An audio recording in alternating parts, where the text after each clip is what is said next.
but the F bodies kind of have a stigma along with them. They're, you know, kind of labeled as a, you know, some might say a redneck car, some might call it a mullet mobile. You know, those cars were pretty state-of-the-art pony car back in those days.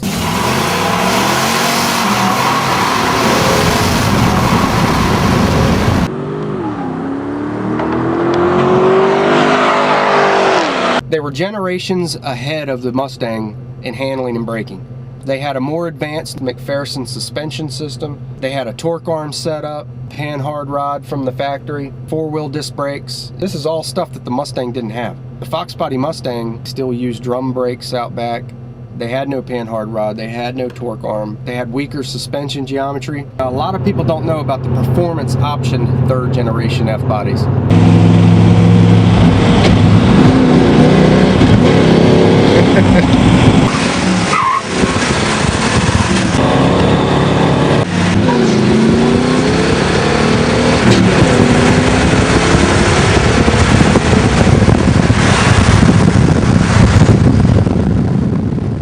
You had a pretty hot street version that was stacked pretty well with performance parts. The G92 code cars, you had 2 versions of those. You had the 5.0 and the 5.7 tuned port injection.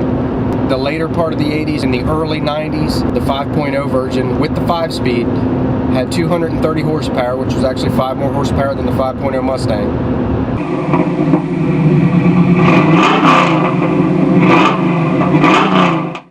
The 5-speed cars actually had a more aggressive cam versus the automatic cars. The hottest cam available in the 3rd generation F bodies were in the G92 option 5.0 cars with the 5-speed.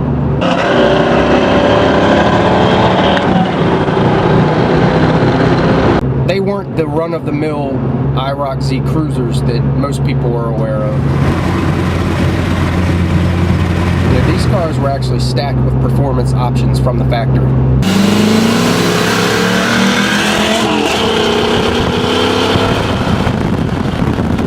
Five-speed cars got the more aggressive cam, 342 posi rear, you had an engine oil cooler.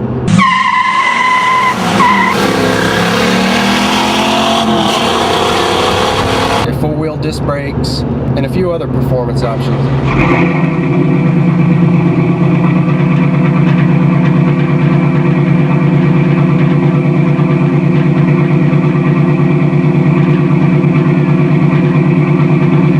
Then there was the 1LE version. That was a really rare car. I believe there was only 4 total models produced in 1988.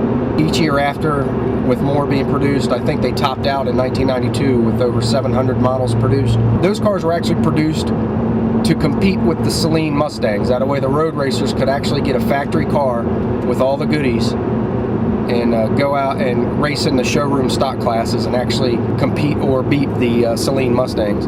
The 1LE models had the 4-piston Z51 Corvette brakes, aluminum drive shaft, a recalibrated prom, swinging arm, and baffled fuel tank that would help pick up fuel under hard G's and cornering.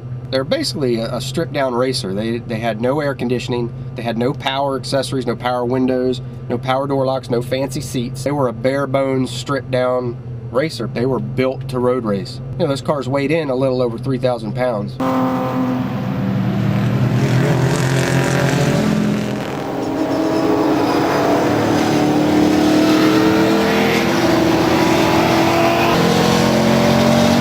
Back in 1989 or 1990, Motor Week actually tested a 1LE Camaro. They got a 13.9 out of it.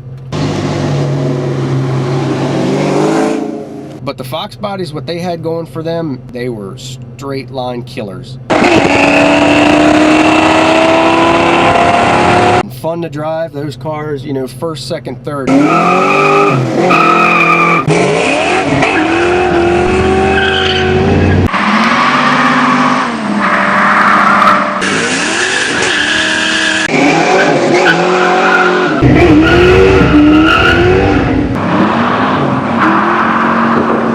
You could just ice skate all over the road in those cars.